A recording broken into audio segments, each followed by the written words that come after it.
Xin chào mọi người, hôm nay mình sẽ hướng dẫn mọi người cách làm món xíu mại trứng muối với bánh mì nướng bơ tỏi. Một sự kết hợp rất là hoàn hảo mà mình nghĩ ai cũng sẽ thích món này. Và nếu thích thì mời bạn vào bếp cùng mình để làm món này nha.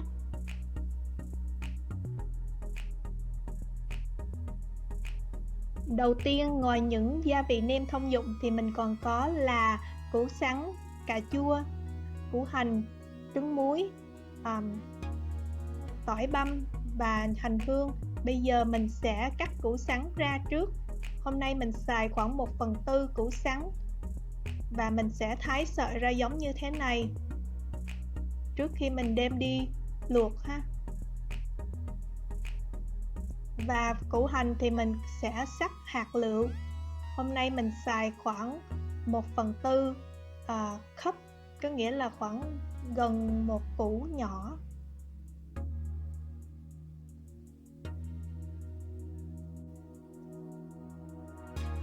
Và cà chua thì mình cũng xắt hạt lựu, cho tổng cộng là 3 trái cà chua. Nhớ là chọn cà chua đỏ thì cái sốt xíu mại của mình nó sẽ có màu đẹp. Và bây giờ mình sẽ cho vào đây là 2 cup nước đun sôi, cho vào 1/4 muỗng cà phê muối và mình sẽ cho hết phần củ sắn vào và mình sẽ luộc cho tới khi mà nước sôi thì mình sẽ vớt củ sắn ra và vắt ráo nước. Mình cũng sẽ cắt hạt lựu nhỏ ra cho củ sắn giống như thế này. Và bây giờ mình sẽ đi khử hành. Mình cho vào đây là 1 muỗng canh dầu ăn và 1/4 cup hành hương đã được sắc mỏng. Nếu không có hành hương thì mình có thể xài hành vàng và mình sẽ phi cho tới khi mà hành nó được vàng thì sẽ tắt bếp. Và bây giờ mình sẽ bắt đầu ướp thịt. Mình có ở đây là 1 thao thịt heo xay hoặc là 500g. Sau đó mình sẽ cho hết cái phần hành hương mà mình đã khử vào. Nhớ mình chỉ lấy hành thôi, không lấy dầu. Và sau đó sẽ là 1 cup củ sắn đã được vắt và cắt nhỏ, 1 muỗng canh đường, 1 muỗng cà phê bột nêm gà, 1/4 muỗng cà phê tiêu, 2 muỗng nước mắm và 2 muỗng canh bột bắp. Nếu ở Việt Nam thì cái muỗng cà phê với lại muỗng canh ở bên Mỹ giống như là muỗng cà phê là muỗng canh là 2 muỗng cà phê. Sau đó mình sẽ trộn đều cho tới khi mà thịt ngấm gia vị và mình sẽ để cho khoảng 5 phút.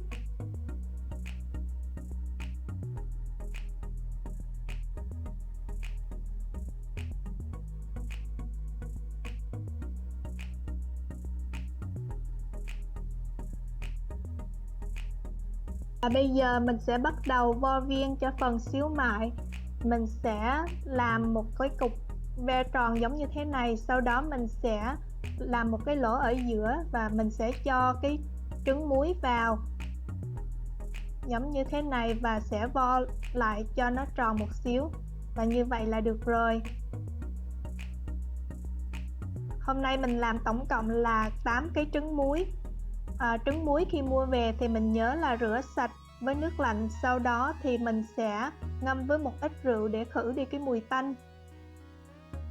Và bây giờ mình cũng sẽ vo viên giống như thế này và mình sẽ làm cho tới khi mà hết thịt.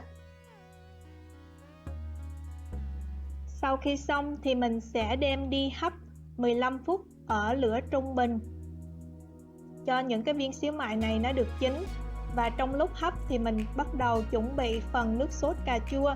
Ở đây mình có là 1 muỗng canh dầu ăn. Mình sẽ đợi cho dầu nóng, cho vào là 1/4 cup hành mà mình đã được cắt hạt lựu và 1 muỗng canh tỏi, và phi cho tới khi vàng thơm thì mình sẽ cho cà chua cắt hạt lựu vào, cho hết phần cà chua 3 trái mà mình đã cắt lúc nãy và mình sẽ xào lên cho cà chua được ra màu đẹp. Sau đó mình sẽ bắt đầu nêm gia vị. Mình cho vào đây là 1 muỗng canh đường, 1 muỗng cà phê, bột nêm gà, 1 muỗng cà phê nước mắm, quậy đều. Sau đó mình sẽ cho vào là 2 muỗng canh ketchup giống như là tương cà, và 500ml nước dừa tươi. Nếu như mà mình không có nước dừa thì mình có thể xài nước lạnh bình thường, nhưng mà nước dừa tươi nó đem lại cho cái nước sốt xíu mại của mình có vị ngọt rất là thanh mát. Và cuối cùng là 1 muỗng canh nước tương hay là xì dầu. Sau đó mình sẽ quậy đều cho đến khi mà sôi thì mình sẽ cho vào đây là bột bắp đã được pha với 2 muỗng canh bột bắp và 2 muỗng canh nước. Cho vào cái nước sốt này và mình sẽ đun sôi khoảng 5 cho tới 7 phút. Và xíu mại của mình sau khi đã được hấp xong, mình sẽ bắt đầu cho vào cái nước sốt cà chua này. Mình sẽ cho hết phần xíu mại vào và sau đó mình sẽ để lửa trung bình và mình sẽ ngâm cho nó ngấm những cái sốt này vào khoảng 15 cho tới 20 phút, cho đến khi mà nước sốt của mình nó chỉ còn lại khoảng 1/2 so với lúc này. Và trong lúc mà đợi cho cái nước sốt nó thấm vào những viên xíu mại thì mình có thể bắt đầu làm món bánh mì bơ tỏi. Tiên thì ở đây mình có là 2 muỗng canh tỏi băm, mình sẽ cho vào là 3 muỗng canh bơ không muối ở nhiệt độ phòng, 1/4 muỗng cà phê đường, một chút xíu muối và 1 muỗng cà phê cái đầu ngò mà mình đã được băm nhuyễn. Sau đó mình sẽ trộn đều phần bơ tỏi này lên.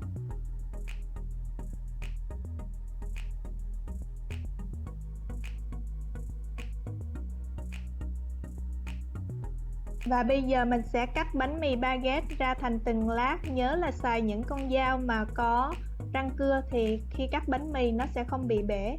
Mình sẽ cắt ra thành những lát giống như thế này.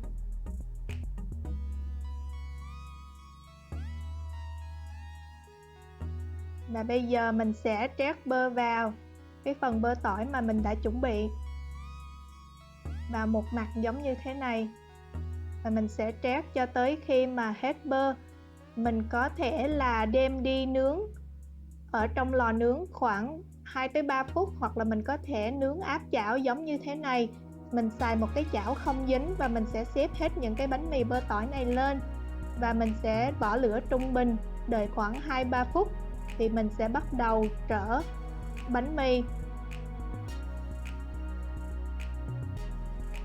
Và tiếp tục là khoảng 1 phút nữa, khi mà bắt đầu mình nghe cái mùi tỏi nó đã được thơm thì mình sẽ trở lại.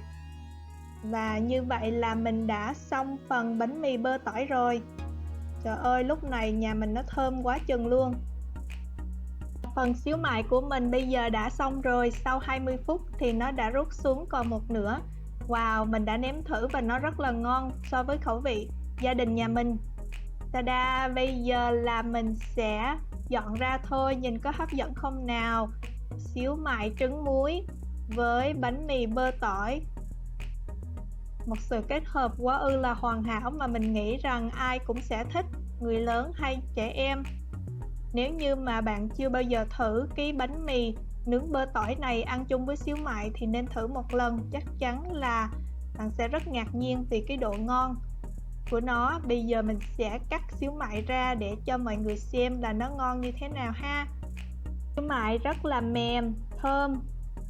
Trời ơi, mình thật là nôn nóng để thử một miếng để xem là nó ngon cỡ nào.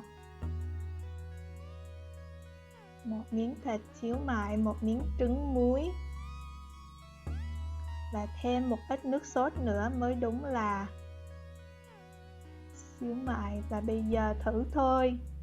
Trời ơi, ngon muốn xỉu luôn. Chúc mọi người thành công với món này và đừng quên là đăng ký và subscribe cho channel của mình. Cảm ơn mọi người rất nhiều. Bye mọi người.